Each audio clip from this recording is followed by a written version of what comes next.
All right, let's go. Hi, everyone. Thanks for joining us for another edition of the Storage Meetup. People are still kind of filing in here. See some new faces. It's always great to see new people jumping on and introducing themselves, and that's a good thing. Especially get referrals. I mean, we're doing something right here. Uh, Sometimes each week's a little bit different. This week, kind of like the last few weeks, it's going to be more just free flowing conversation. Where whatever comes up, hey, that's where we'll take the conversation. So please, if you have any comments, questions, wins of the week, go ahead and put it in chat. Probably the easiest way. And then if it's cool, okay, we'll bring it up and we'll chat. At the top of the hour, I always like to have just a few minutes. We'll do 10 minutes here for doing these show and tells. It kind of gives vendors and people a chance to be able to showcase, hey, this is what I do. And people are intrigued and want to learn more, cool. They can reach out and get more information from you. But that way it kind of gives us a little flavor of different people in the industry, and especially the new people that are coming in the industry. We've had some people that have been around for a long time that just need to get back in front of people. So matter of time, let's just jump right into it if that's cool. Where are you? I'm looking. Steve, right? There you Yes. are. So Steve. Cool. my name is John. Steve's the owner of the company. He's here as well, Okay. off screen. So I was gonna we're say, Steve got revenue. a lot younger. I don't know if he remembers me from back in 2016. Hey, Steve. Not sure who's talking, but maybe Jen. Um, but hey, guys. So Revenue Control Systems is our company. We're based in Williamsburg, Virginia, and we're a manufacturer of keypad systems. So a lot of you guys have keypads at your facilities, and you're probably PTI or OpenTech and stuff. And we used to be dealers for the big name brands, and we got fed up with their level of support.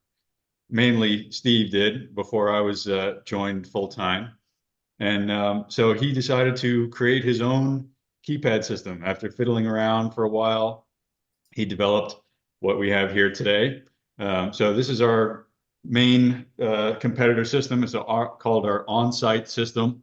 It's a direct replacement to any system that's out there at your facilities. So DigiTech, obviously they got bought out. So a lot of people have old Digi systems and they're looking to upgrade. PTI, OpenTech, all that kind of stuff. We have direct replacements for. Just take out their equipment, put ours in the same exact place, and we're good to go. So our focus is basically three things. First thing is support. When you call us, we answer the phone. That is our top priority. We're always here ready to answer your call 24/7, 365. If you got a problem on a holiday, something like that, Christmas Eve at 7 o'clock at night, we're going to answer the phone and we're going to help you out. That's why our company exists, is because we were frustrated with support. So that's our top priority now.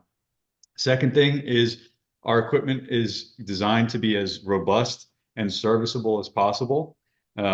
So everything that we do when we design our equipment is done in the service mindset, because that's what we started with. So any issue that comes up, it's super easy to diagnose. Everything comes apart super easily. There's no fiddling around with screws or anything like that.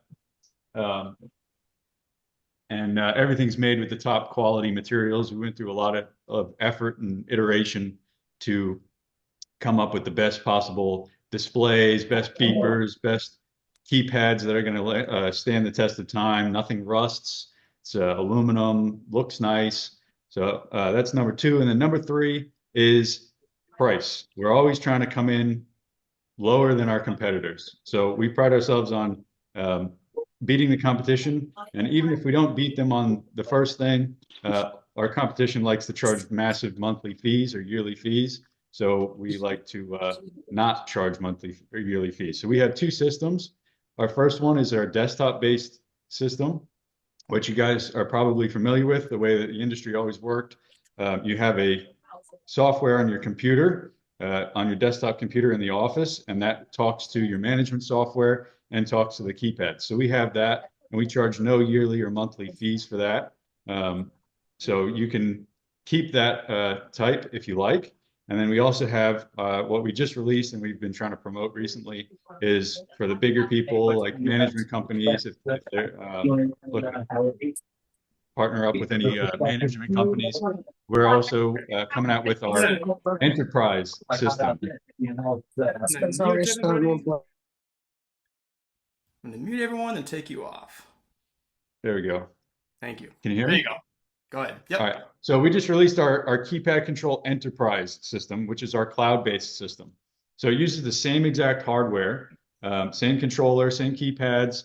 So if you already had it, I know I see Lynn in there. Lynn has a lot of our systems. If they were to go with our enterprise system, there's no hardware upgrade. It's just a quick update to the devices, their firmware, and then you have our enterprise system. So that's the basics of who we are and what we do and what we have. And then I just wanted to show real quick as well our desktop application and show that we're all about user friendliness and stuff. So our designs are have that at the forefront. I'm just going to share the whole screen here. You guys see that? Yep, you're good. So this is keypad control. This is the keypad control desktop. It's our desktop-based application. There's no monthly or yearly fees that go with this. Once you buy our equipment, you get a 2-year warranty out of us, which we're very liberal with. Our top goal is to keep you guys happy. But this software is free. It works on any version of Windows. So if Windows upgrades to 11 or 12 or whatever, it's still in support. And it will always be in support. We're not getting rid of this. We're not going to make our customers go to the cloud-based yearly fee version. So just a quick overview of it. This runs on your office computer. You have the main screen is going to show you 99% of everything you're ever going to need on a day-to-day management basis. You have a list of all your tenants in this blue and white section here. And then you have all of the activity that's going on in the system down here in the activity log. So that's everybody coming and going through your facility. It all shows up here and is logged. And you can get reports out of it, either right here. If you click the search report button, you can get reports about who's been coming and going in your activity log. So you can look for people who are sleeping on your facility or something like that, so you can kick them out. And then also we have reports on the actual tenants in your system. So a lot of times you can get those out of your management software, but we also have it here. And then another thing that people like about our system here is we have this thing called visitor codes. So for auctions that you guys do, once a month or something, you have units that get auctioned off, and you need people who bought those units to come onto your facility. We have temporary visitors here. So these are codes that you can put into your system and then set a date that they'll expire, and you can have it automatically expire so that after that specific date, that person can no longer get on your facility. And so this was actually a suggestion from somebody in the industry that had this need for this thing. And we like to take suggestions from people in the industry, because we're in the manufacturing industry, and you guys are operators. So if you guys have great ideas and you tell us, we like to incorporate those into our systems. So a lot of the features that we have in these systems are directly out of the operator's head. And then we do it for them specifically to give them the features that they desire. So that's our desktop version. Again, that's no monthly fees, no yearly fees, and you get it for life. The software is free. It's on our website. And then this here is our keypad control enterprise cloud-based system. So this is a couple minutes left, by the way, just to let you know. So. Yep. Yeah, I'm going to try and wrap it up as fast as I can now. I see I'm a little late. So this is our enterprise cloud-based system. This does have a yearly fee, but I think half the cost of PTI. And what this does is it gives you a remote access from anywhere, any browser, keypad system where you can see all of your facilities in one place. You can see if they're online. You can see all the keypads. You can pop a gate open just by clicking one button. And then you also have the ability to go see, all the regular stuff. You have all your activity in the system and all of your tenants. You can use this for multi-site, non-tenant, and visitor codes. So you can manage many facilities all at the same time. And then also for high-level management stuff, we have a whole role and permission system that lets you control who has permission to see what and what sites they can access and who manages who for district managers and stuff like that. So, we're really looking to promote this to management companies and form a good relationship with them and add any features that they want. So that's the quick and dirty version. If anybody has any real nitty-gritty questions, I'm happy to answer them either in the chat or you guys can call us anytime. I'll put up my phone number and email in there. But I appreciate the opportunity to show this off. So Jim, No, of thanks. course. Someone did ask real quick. They have 3 different sites. Do I have to have a physical computer at each location? No, not with the cloud. Well, actually, not with neither of our systems. So with either of our systems, you can manage it from anywhere. With our desktop-based version, we have what's called a multi-site. So you have one computer in one place that's running many facilities. Some people are running like 10, 12 facilities from one computer. So they'll have a central office. And then there's no yearly fees associated with that. But if you wanted to access it from anywhere, then you would go with the cloud-based version, and you can access it from any browser, and you don't need any computer running it. Okay, perfect. Yeah, please put your contact info in chat if people want to get more information, or while we're talking here have questions, they can reach out and talk to you. So, cool. Well, thanks, man. And again, we do that top of each storage meetup. Just go to storagemeetup.com. You'll see under resources, there's a little show and tell drop down. If it interests you, cool. Book a time. Like I said, 10 minutes, a few minutes for questions if there are some.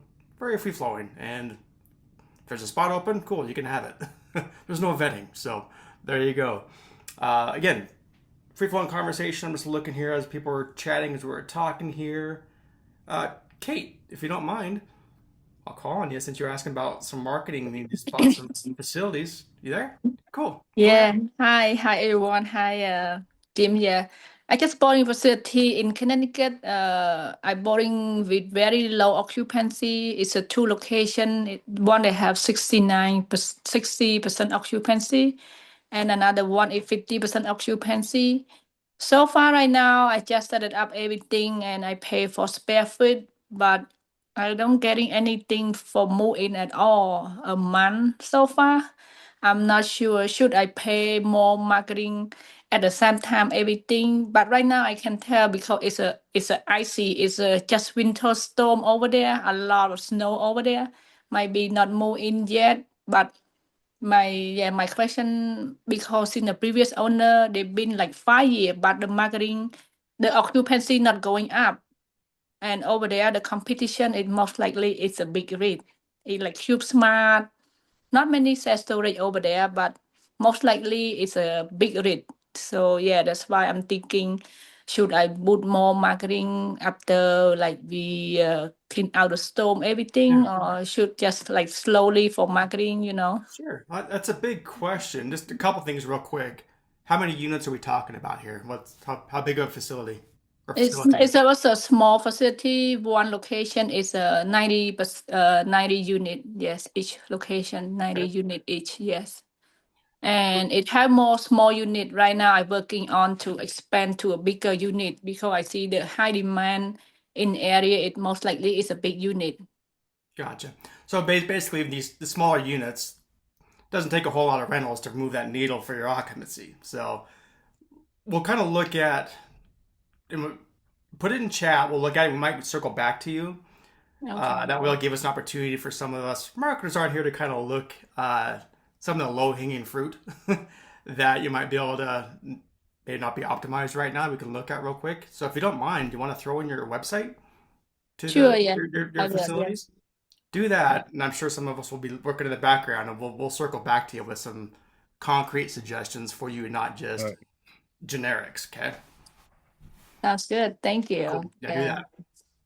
And we're doing right now. Yes. Perfect. All right. We'll keep an eye on. Jim, did you see the question about best 3 report for a store manager? I put some comments on there, but that's a really good question. Maybe Kelly, let's go up and explain a little bit about what prompted that question.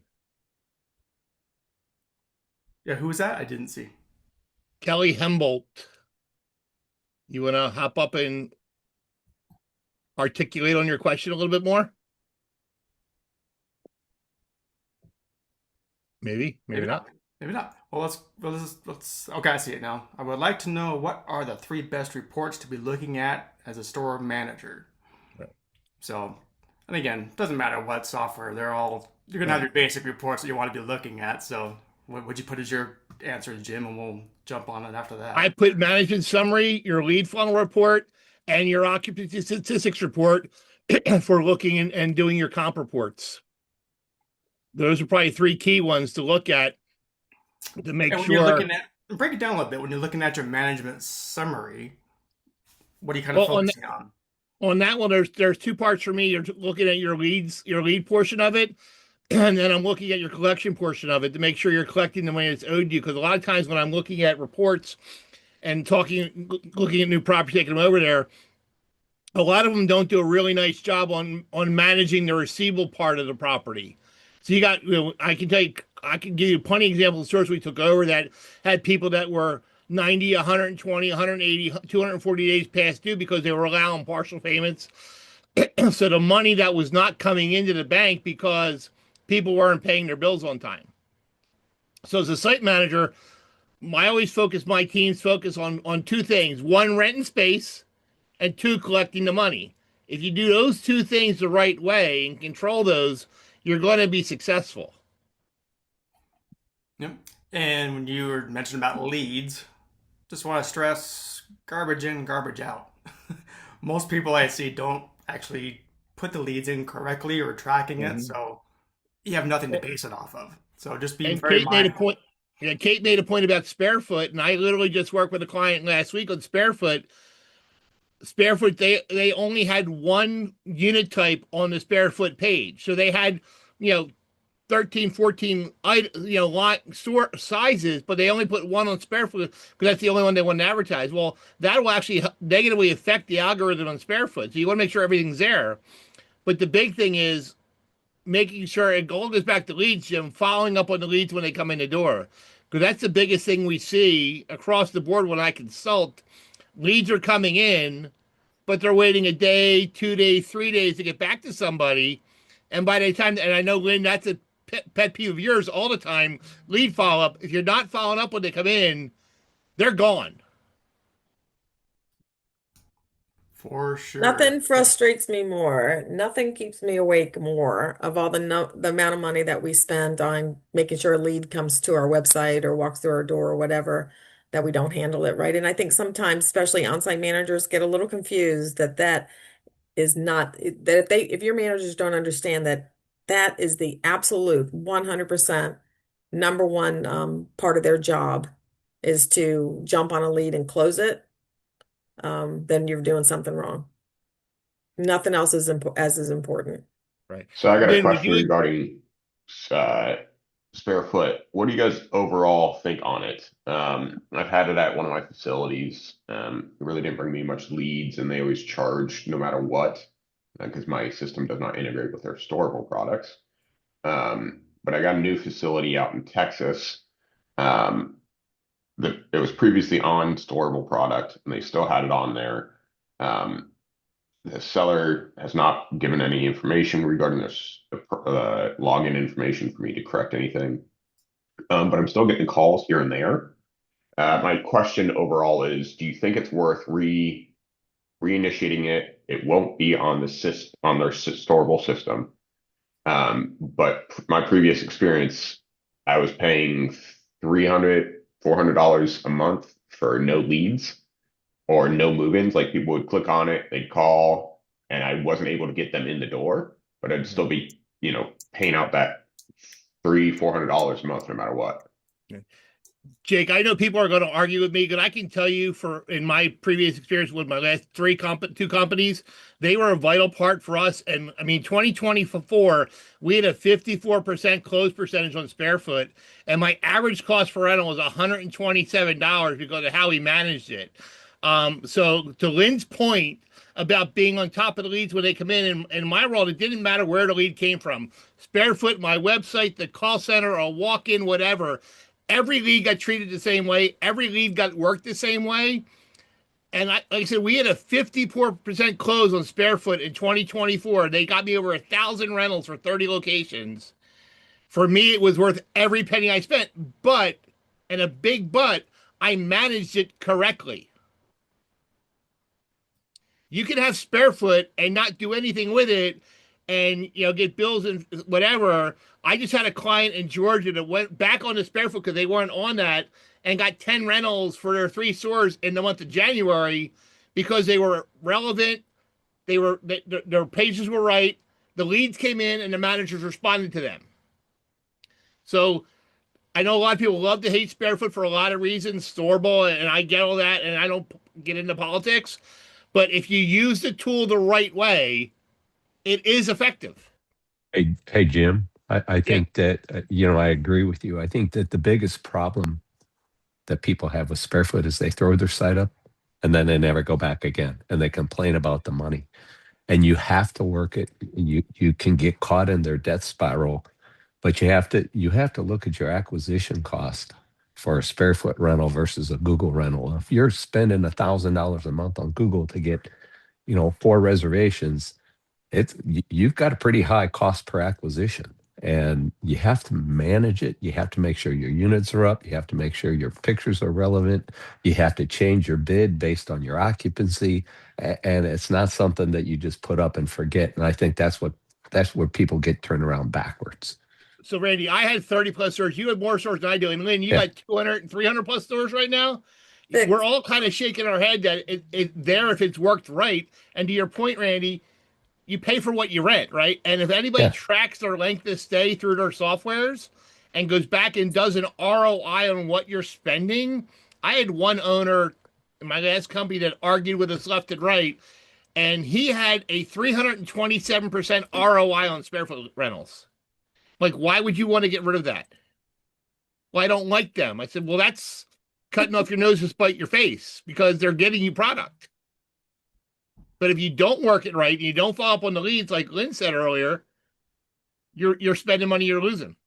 Yeah, we ran the same analysis, and SpareFoot definitely has the longer tendency of folks that, that's across 600 stores.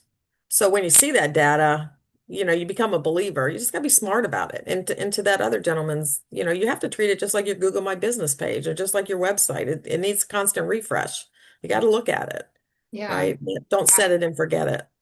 You have to manage it just like any other channel. It's like any other advertising source. You need to manage it. You have to change and update and refresh, just like all those other channels that you're managing. Real quick before we forget, I'm going to circle back to Kate for just a few minutes. Kate, you on here? Yeah, I'm here. All right, cool. I just want to make sure you didn't leave before I wasted my time and showed this. So let me share my screen, and just real quick here. Again, I always look at I just looked up your addresses. I look at the easy stuff first. So we mentioned a few times this already about Google Business Profiles. There's a lot you need to do to get it optimized, but frankly, it won't take much. It's not that hard to get it optimized. Right now, your photos, they're on there. Got one a week ago, which is good. There's just not a lot of them. Yeah, I just try to set it up. Everything, Products, you can update and I can show you this. I saw you booked a time with me this afternoon. Okay. I do this once in a while, guys. I do like these 30-minute consults where I dive really heavily into Google Business Profiles. So we'll do this more one-on-one, but maybe this be for the benefit of other people watching this right now. Your products. Did you see Kale's comment about reviews? Yeah, I'll get that too. Yeah. Products, at least you have them. They're just ugly. So cool. We'll work on that too. It's just I asked a store agent to do a website for me. Yep. That's what they did, We can pull better ones for you. Yeah, make sure to put some descriptions on those products. Yep. On the products, your overall description is really light. There's no updates going on. Reviews. What's up, Kale? You're up. Say something here. Yeah. So I just put it out in the chat. I mean, I think this facility, the last reviews were like 3 years ago. What Google wants to see with your reviews, and they have a huge impact on so many different parts of your website, whether that's trustworthy, credibleness, and ranking factors. They want to see three things. They want to see quality, quantity, and consistency. And for example, this facility was the last one I think was 3 years ago where you got a positive review. That's an easy way to just kind of keep to capitalize on some of the changes maybe you're making at the new facility to where, reach out to people, say, hey, we are a new manager. We're trying to make these different changes. If you want to leave us some feedback, it'd really go a long way to helping our business.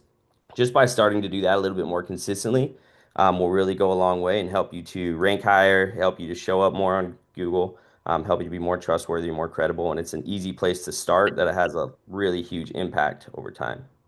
Kate, question for you. Did you change the name when you bought it, or did you keep the name? I keep the name. Yes, I keep the name. See, I'm a big fan of not keeping a name when you buy something. Mm. Unless it's got really good roots tied to that community. When you're coming in and you're buying something, put a fresh name on it, whatever, and advertise a new ownership, whatever, because people are going to drive by and see the same paint, the same sign. And if they had not a good experience there, they're not going to come back. But if they see something different, new name, new ownership banner, Jim, what are your thoughts on that? It helps, right? It's got to. It's a case by case basis, frankly. I mean, if there were a lot of reviews on there that were just like, this is the worst place ever, then I'd be like, okay, let's just start fresh. You don't have a whole lot of that. You don't have many reviews at all, so that part's okay. So it's kind of weighing the perception of just totally rebrand, starting fresh. But yeah, honestly, your reviews are not terrible. So that's one time I do would be like, all right, rebrand if we're taking over. I don't want to take on someone else's garbage from years past because I know it's going to be ran correctly now. That's when I usually rebrand. Yeah, and also real quick too, I was just looking at the other facility. And it looked like some of the more recent ones were more negative reviews. One thing we would say, make sure you're responding to those reviews, especially negative ones, even if they were 3-4 years ago. Go on there and respond to those reviews. Mention that they are, it's under new ownership, just so that those people who are looking at those reviews before renting from your facility, they're looking at those reviews. They're reading the negative ones. They want to see you respond to them and let them know that, hey, this is a new ownership. It's not going to be, treated like the last owner treated it. And that gives them a little bit more comfort in renting from you. Yeah, and Kate, I want to key on something that you said. Hi, my name's Chance. You had mentioned your unit mix was a little bit smaller, right? Yes. So, and that you were going to try and expand. So what you can do, because you have so much occupancy available, you can look at units that are side by side and virtually make them one unit. Even if you have to give a free lock for that other unit, if you sell it the right way, people will rent it and you can increase your occupancy with your current unit mix that you have. So definitely something to look into. Hey, Chance, one of the stores you guys took over from us when we the Nazareth store in Lakeside, Pennsylvania, they had a crap load of 5x5s that just weren't renting. We actually took the walls out and made it a 15x5, and we actually turned the latches on the two outer doors away. So you had one door in the middle, and that property, those units are full because people wanted the bigger sizes. So whoever built it had a lot of 5x5s. So if you can take some walls out and convert 5x10s or even 3 to a 15x5, and Chance, to your point, get rid of all the doors, just screw them shut, have one door, they worry about one lock, and you can rent that unit and do some of that. Because when we did that there, those things were full. So I want to put my 2 cents in on this. I got a facility down here in Florida, and they have a fair bit of smaller units. Now, my big units, I got a wait list.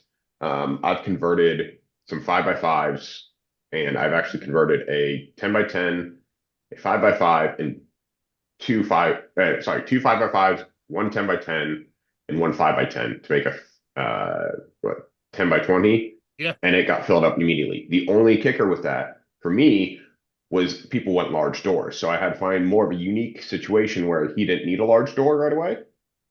So he's on the wait list for a bigger one, but I got him into one that I was having trouble filling with the smaller units. I got 5x5s and 5x10s available. I've been cutting down walls, making two 5x10s to 10x10s. You just see what your market is demanding. Obviously, you're saying it's larger units. Start knocking down walls, and once that one gets filled up, knock down another wall. And even ask your tenants if they'll be willing to move and say, I'll give you a $10 discount off your month in order to make the next available bigger unit. Yeah. Okay. Jim, who was the company out there that was retrofitting doors and taking down small 5x5 doors and putting up a big 8-foot door? They had to put a header. I can't remember who that was. I don't remember either. Somebody did that where you can actually, if you have a lot of them, you could actually hire whether it's a Janus or one of those guys, but they were retrofitting smaller units and getting rid of small doors and putting a big door in to solve Jake's problem. I for life, I can't think who it was. Was that part of the R3 thing?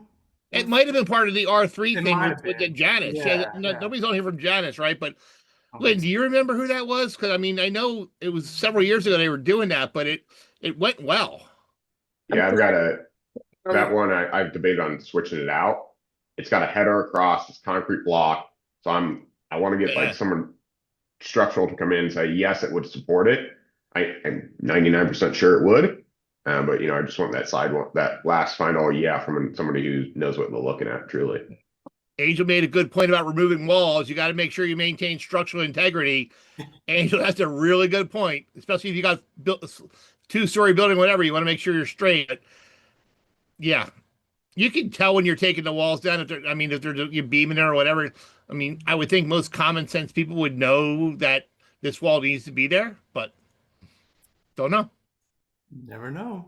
Yeah, and just for UK too, if you do decide to take walls down, especially if you have sheet metal, I don't know if you have sheet metal or drywall, but you can always take that panel, flip it around, stick it onto the other side, and keep it in that same unit. Should you ever decide to, maybe your market demand changes, right, and you need more small units, you can throw that that wall right back up and make it a smaller unit.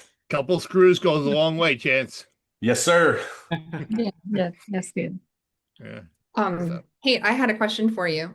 When you took over those properties, did you change the phone number? Yes, I changed the phone Yeah. number now. Yeah. So Jim talked to her about doing a citations campaign because the old phone number is all over the internet, I bet. all over the internet, and that needs to be corrected immediately. But yeah, before I didn't change the new phone number. We have because I don't want to change the new sign. The old phone number they had a new sign. Yeah. Yeah, they had a sign. That's why I don't want to change the new sign because I still keep the same name. But since because we had a storm over there, when I go take over the first day, I got a big storm, destroy the sign and the tree fall down to the sidewalk. A lot of things. That's why I had to clean it up, do a new one, and that's why I changed the phone number. Yeah. So you want to make sure to get the phone number changed everywhere you can on the internet because that definitely will help impact your search engine rankings.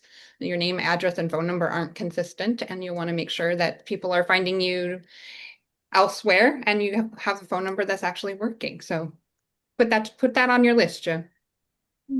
That's good. I got it. I'm good. Jim, did you see the comment from Holly about needing contract help in Oregon? Holly, if you're on, what kind of help do you need?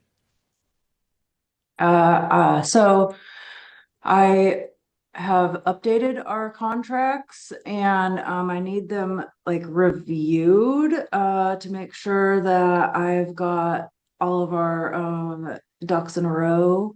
And I have tried so many times to get a hold of people. I've even reached out to a lawyer group in Eugene and I have not heard anything back from anyone. I've tried who the Oregon State Bar has referred me to, and he said, "Oh no, that doesn't sound like a case that I want to take on." And Randy has chimed in. Scott Zucker is one of the legal industry experts. He's a Georgia Hall of Famer. He's been around forever. Go to a true storage lawyer for a contract. Reach out to the Oregon Self-Storage Association. If not, I would go right to Scott Zucker. One of us can drop his contact in the chat, but get Scott to do your lease because just because a lawyer looks at it, and how many times we heard this? Oh, my lawyer looked at it, and it's like, no, that's not right. And don't ever do your lease without doing the letters that go with it. Yes. I'm just curious. Have you reached out to the Oregon SSA?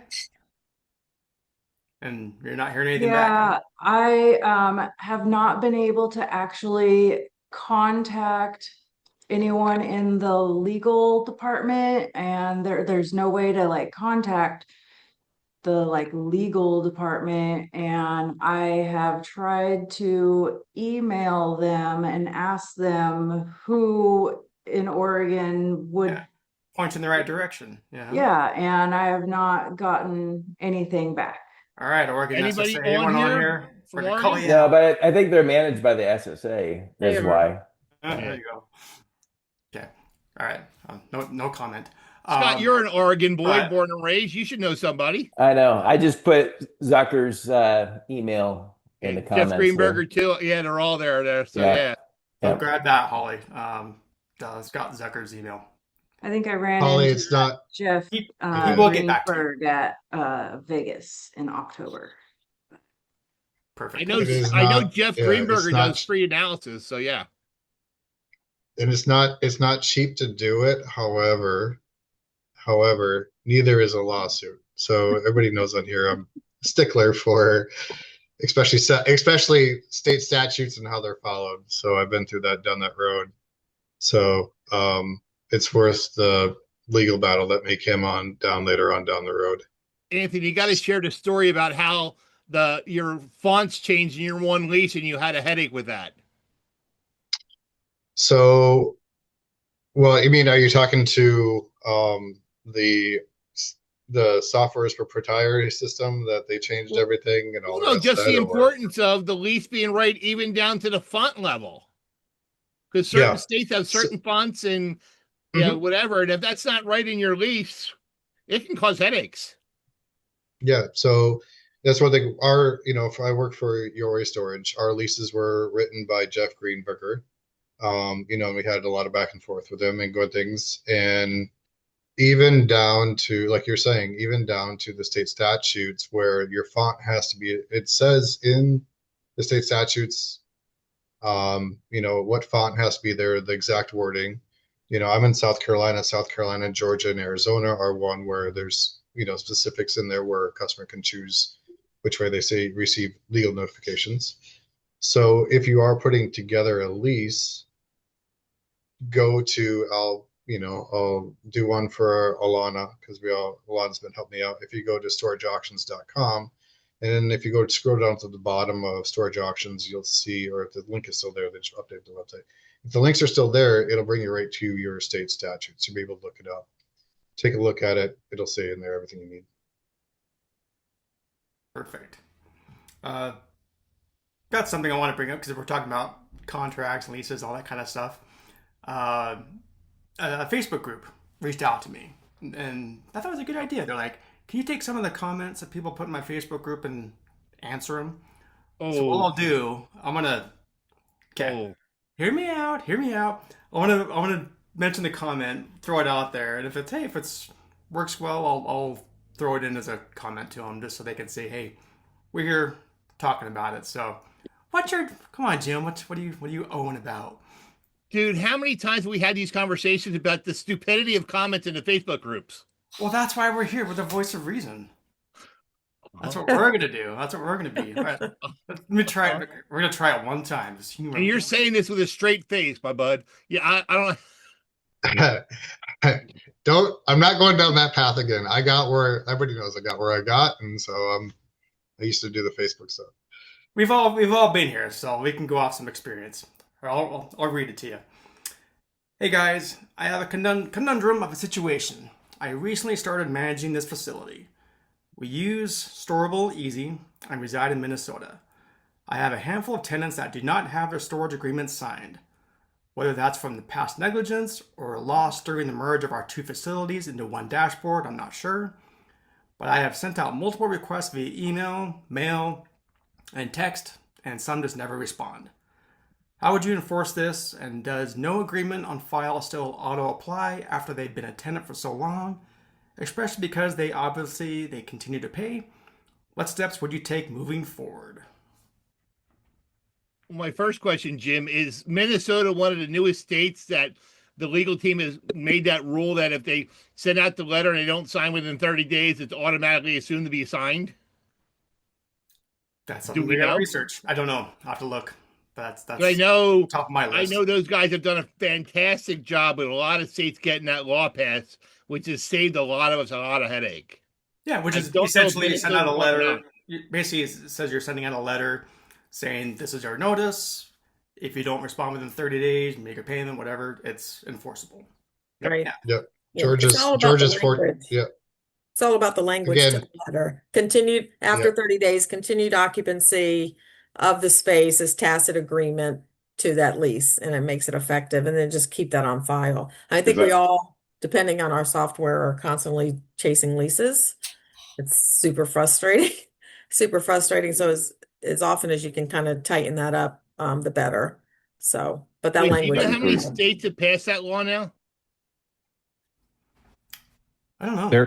There's a lot It's trying. still, Yeah. it's still a lot going on for 2026, but that will Is definitely there- help you. And you can always it try would to be nice overlock if them too. Mr. Scott Zucker could tell us free of charge. We gotta Oh, get they'll tell you. All right, okay. If everyone's on here, we need to like reach out to Scott, start having them coming on these storage meetups, get free legal advice. I will see Scott and Corey. That's our job next week. Scott's going to be in Florida. There you go. We need That's to your- hijack him for lunch in Florida on Friday to be part of the storage meetup with us. Yep. You game? Okay, that's our That's goal where, for next that's where all Friday. the cool people hang out. So come on, he'll do it. I'm game. I love Scott. He's awesome. He's fantastic. All right. Any other questions, comments I'm missing here? I haven't had a chance to go through chat yet. I had Well, a Jim- question. Is Go there ahead. anything you can put in like the lien itself that kind of would have the same effect? Where you're like, if this isn't signed within 30 days and they're still in the unit, the contract takes effect or something like that? Or is it You got to follow your law. Follow It's your a, lead. it's a standalone document. I can Yeah. tell you that. Exactly. The biggest risk you take as the storage person is an auction sale, and you need to do everything you can to comply in every single way. You don't know which customer's the smart one that's going to come after you. Hey, Jim Ross, signing your lease is the perfect time to give away Chad's pen. You're talking about signatures on a lease.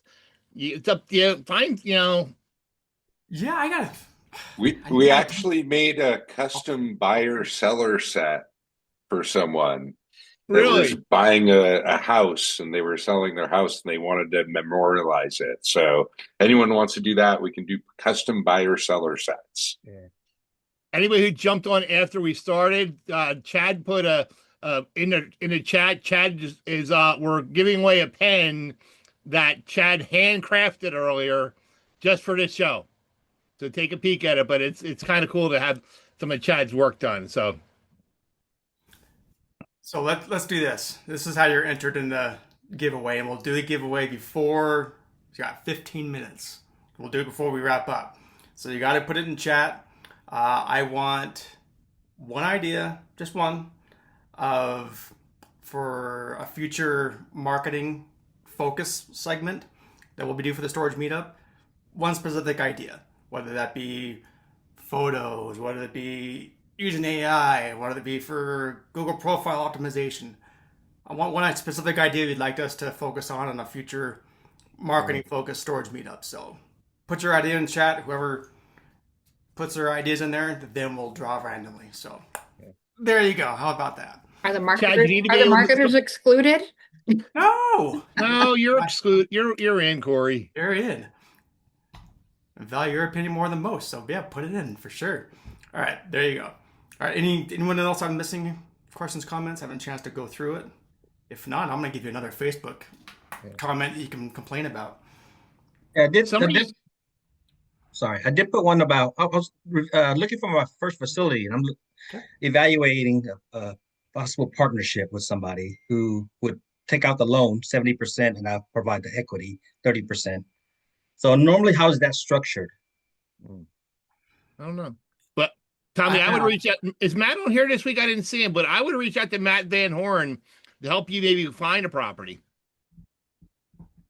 He's really good at his due diligence on the back end. So Matt might be somebody to talk to. He's not on here this week, is he, Jim? I didn't see him. He's at a site today. Matt Van Horn. Yeah. Yeah, reach out. But this one is a property that this guy he found. So I'm just evaluating, looking through his underwriting and things like that. But just curious, assuming the numbers work out, how would this partnership actually look like? Well, I'm not an owner and I don't get involved in that kind of stuff, but I know it's not there's definitely not a lack of people out there that will partner with you in a second that are trying to get into storage or already have storage portfolio and are just trying to find new ones to put in their portfolio. So there's not a lack of that. Again, good old, you're gonna need to crap again, but Facebook groups and all of that. There's a bunch of them on there that are always trying to wheel and deal that you can at least have a conversation with. Right. I'm always down to partner, and it's always up to whatever you guys decide, because I've partnered before, and it's one, I brought the deal, and I do operations, and I got no money in it. He brought funding, and it's going great. So it's really all depends, what you guys agree upon. I know it's pretty hard to get your mind grasping that concept of there's no defined agreement. It's whatever you two agree upon, or 3 or 4. Okay.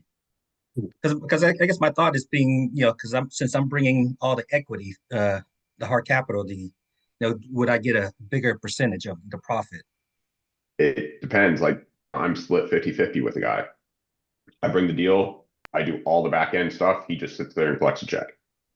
It depends on what you want. How much money are you bringing? What are they bringing to the table? Are they experienced, or are they new and they're willing to do anything and everything? Then that of course makes, and are they signing on the rest of the note?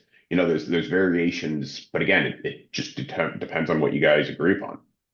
I get it. Just as long as both parties are happy about it. Yeah, and that you feel comfortable in your investment, and that you feel like, yes, if something worst case scenario goes, if they're not signed on the loan, I have enough power to overtake it and be able to sell it, do what I need to do to avoid losing it, or to find somebody else to come in, get a new manager, do whatever you need to do.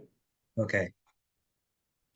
I think, and then, I've known Jacob for quite some time too, as well. And one of my things that I went through when I owned my facility is, I think one of the most important documents is the operating agreement, that it is clearly stated line for line. Think of any scenarios that you can is who's responsible for what. Okay. Down to, hey, who's responsible for filing taxes? Who's responsible for, generally operations does that, but the details in that operating agreement are ultra important to make sure that when it comes down to everything, it's clearly spelled out who's responsible for A, B, and C. So. Okay. Also, what happens if you want to break up the partnership or someone wants to sell? Like, you got to plan the divorce ahead of time. You got to think of every scenario of what could happen, what's going to happen. What if you don't like the manager? What if you want to fire him? What if you want to put a third-party manager in place instead of this guy because he's not managing it well? Like, you got to think of every scenario to make sure your operating agreement is tight. And I'm assuming it's no 50-50. One of us got to be the majority, right? It depends. Hey, Alex, how's it going? It's across Tommy. There's no right answer. It's across the board. Like Jacob said, if you're bringing the money, but you got no knowledge, and you're hiring somebody for their expertise, it's part of, it's got to be part of the process. But like Alex just said, you got to work through the whole process, because I can tell you, I was in groups where we had a partner, and to get rid of one partner was a nightmare. I mean, it's So this guy, this person would be, a little bit more knowledge than me, but also be new also. So we'll kind of both be learning together and active together. That could be a slippery slope. I don't know if I do that route or not, but you definitely want to partner with someone with experience. Not like, if you have money, you want to partner with someone with experience, like 100%. Yes, like 100%. Okay. And then you can have like the money, but the voting shares of certain things, like they can have voting shares of like how they manage it, how it's being done. Like if I'm managing the property for you and you're putting all the money forward, I could be like, I'm the decision maker on how we operate, if we're gonna sell, when we're gonna sell. But then you can have overall decision power on like after this point of an IRR, you can decide if we're gonna exit or sell the portfolio or sell this property. So like it's all like give and take. You can have more voting shares even though you can have less equity ownership. So it's all negotiation, but it has to be written out in the operating agreement. Okay. But if you're providing the downstroke, why do you need a partner? Why don't you just go to a bank and get a loan? You're providing the equity. Yeah, I guess he has he's bringing the deal. And I Pay guess him a fee. Yeah, no, Yeah. payment acquisition fee, 1%, 2%, whatever. Okay. Right. And then hire a third party manager, put them in place. You oversee the manager. You're learning along the process, and you have no partners. Like it's all yours, and then you can learn and then can scale up from there. Okay. Something to think about. Thank you. Great. Thank you. Anybody Dude, else there's got some really good questions. There's really good comments in here, so you're gonna have fun picking. I know. I've been right. Very scientifically, I've been writing names down. And I'll do one of these. We'll figure it out. Jim, the one I know had to speak to you because it said turning reviews into AI videos. That's right up your alley. Yep. Been there, done that. They're great. In fact, maybe let's see if I can pull it up. You have to have one. I'll show you. Yeah, I'll figure it out. Give me 2 minutes. I'll find one here. I'm sure you do. I will find it. Does anybody, real quick, is anyone on here really familiar with storage? Anyone want to volunteer if you're really familiar with storage? What's your question? I had a question that got submitted here. Let me share it. See if you can answer it quickly here. I'm not going to pretend I'm a storage wizard. For storage users, how is everyone dealing with getting a signature authorizing Autopay when using the e-lease? It says they don't have the ability in the software to have any of the credit card info pre-populate into the lease. I saw that one this morning, Jim, and I actually pinged it to somebody I know it's storable because that question doesn't sound legit. Well, okay, that's what I was reading going, what? So I'm not familiar with that. That's why I was curious if that's true or not. I don't know. So I don't record the credit card number. I take the last 4 digits. But regardless, I changed all my rental agreements to say that the credit card you use to pay for the rental will be charged every month unless you opt out. And that's it. I reversed how Autopay works. So you're automatically in Autopay unless you opt out. Just like Netflix. Got it. Okay. Yeah, I've been using it for years. And you should never take a full credit card number. Ever. Never. Randy, I told you that story about the one store we took over in Pennsylvania. Walked in, the lady goes about Autopay. She goes, I got a binder. And she reached behind her and pulled out a 6-inch binder with every credit card number written down, pictures of credit cards. I'm like, oh my God, we put everything in. I said, do you have a shredder? She said, yeah, she pulled a shredder. Randy, it was one of them old five like now I sent somebody over to Staples to buy a crosscut. We started uploading everyone into the software and shredding every document and sending out new stuff because I'm like, no, this has not happened. But she had a binder with copies of credit cards. I'm like, scary. Here, I'll show you the AI video review thing. It's just a quick sample. Let me make sure I share the sound. Okay.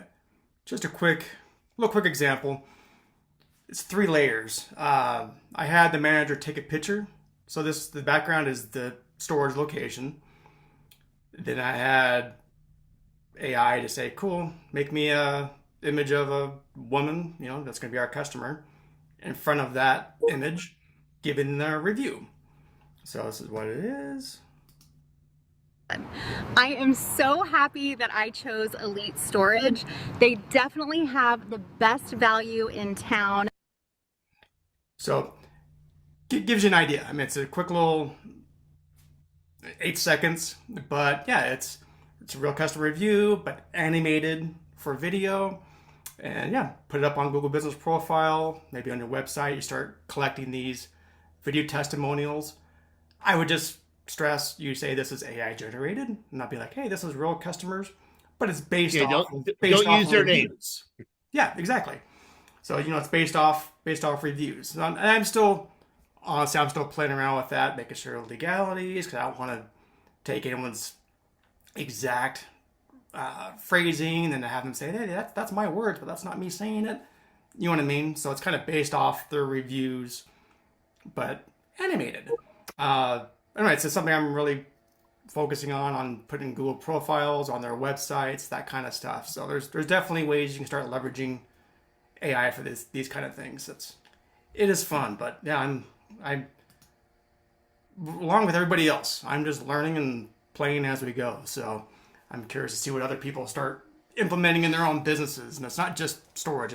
Looking at other businesses and see how people are utilizing it, and see how you can put your own flavor on it and put it in your storage business. Crazy. And if you're not into videos and you're not at that level, you can still repost those Google reviews as a post pretty easily too. So that's a good hint. If you're not ready yet for prime time with the videos, you can always just use it as a repost. No, and it's not scary. I mean, honestly, would anybody be interested if I just did a 15-minute? That's all I would need is a 15-minute tutorial on how I make those. Mm-hmm. If you're interested, cool. Just put it in chat. I'll take that in consideration, because it's one of those things where you can't just talk about it. You got to see it actually being built in front of you. So I can just share my screen in 15 minutes. You'll have it down. What are you trying to win to pen yourself? Oh, well, duh. Come on. I have an in, don't I? All right. I think everyone's results are in, right? Make sure that nothing else is new. Got to give the pin away. Wasn't ready for this. Okay, it's my scientific. I just been writing everyone's names down, so I'm just gonna do this because I have no other way of doing it. Kale. It was just funny how you did that. You're like, Kale. Let's go. Yeah. Right up the road from me too. I can just come out and pick it up one of these days. Yeah, I'll just leave it outside my shop and hang it on a bag. Message me your address, Kale, and I'll get this sent off to you right away. That's awesome. Yeah, thanks, Chad. Thanks, Jim. I'm excited. Chad, thanks for doing that for the show. And if anybody's interested in a nice pen, like I said, hit him up, and he does some quality work. So that's cool. Well, it's been an hour, but we got to do our selfie. So if this is your first time on here, so that's how we end these things. I like making these little selfies, and I put them as our thumbnails when I put them up on YouTube.